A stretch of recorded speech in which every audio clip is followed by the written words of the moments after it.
Sebelumnya saya buka. Assalamualaikum warahmatullahi wabarakatuh. Izin memperkenalkan diri, nama saya Retno Landari dengan NPM 217120022 dari kelas D3 Hortikultura 1A.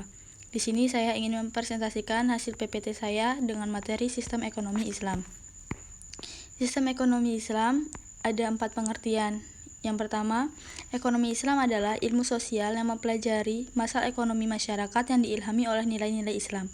Yang kedua adalah suatu upaya yang sistematik untuk memahami masalah ekonomi dan perilaku masyarakat dalam perspektif Islam. Kemudian yang ketiga adalah tanggapan para pemikir Muslim atau berbagai tantangan ekonomi. Dalam hal ini didasarkan pada Quran dan Sunnah di samping alasan dan pengalaman.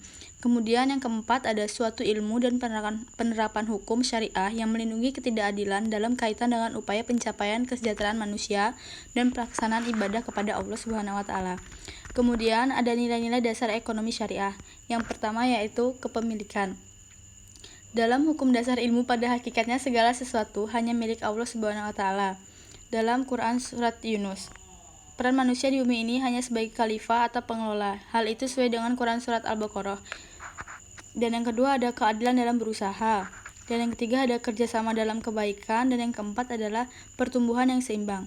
Dalam Islam, pertumbuhan ekonomi harus dibagi dengan terjaganya keseimbangan antara kesejahteraan spiritual dan kelestarian alam. Artinya, manusia tidak boleh mengeksploitasi alam secara berlebihan dengan meningkatkan ekonomi. Kemudian ada ciri-ciri sistem ekonomi Islam. Adanya pengakuan terhadap hak individu. Dan yang kedua ada pengakuan akan hak umat atau umum, di mana hak umat lebih diutamakan dibanding hak lainnya. Dan yang ketiga ada keyakinan bahwa manusia hanya memegang amanah dari Yang Maha Kuasa. Yang keempat ada pengakuan terhadap hak individu, namun dibatasi agar tidak terjadi monopoli yang merugikan masyarakat umum. Dan kemudian masih ada banyak lagi. Kemudian ada prinsip-prinsip ekonomi Islam, yaitu ada mencegah kesenjangan sosial. Dan kedua ada tidak bergantung kepada nasib atau keberuntungan. Yang ketiga ada mencari dan mengelola kekayaan alam.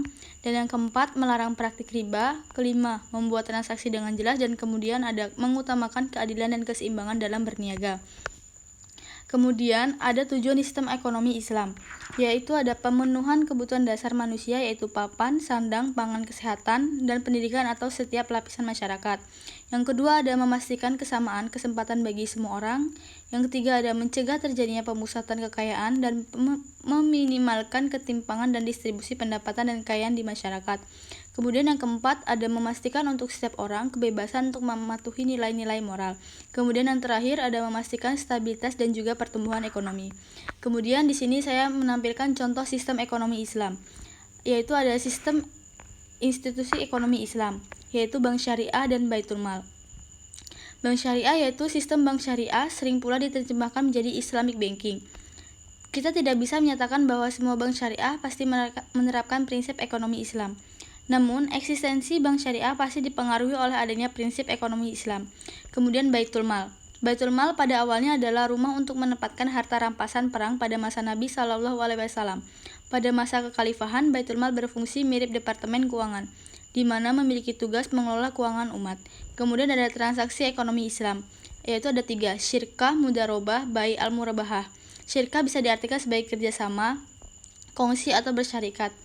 Kemudian mudharabah bisa diartikan sebagai kerjasama, kongsi atau bersyarikat praktis syirkah ditunjukkan untuk menggabungkan sumber daya yang dimiliki perorangan atau kelompok demi mencapai tujuan bersama. Itu ada bai' al-murabahah. Bisa diartikan sebagai akad yang berlaku untuk mengikat penjual dan pembeli dengan adanya penyerahan kepemilikan antara penjual dan pembeli. Istilah lain dari bai' al-murabahah adalah jual beli. Demikian PPT yang bisa saya sampaikan, kurang lebihnya saya mohon ampun. Saya akhiri, wassalamualaikum warahmatullahi wabarakatuh.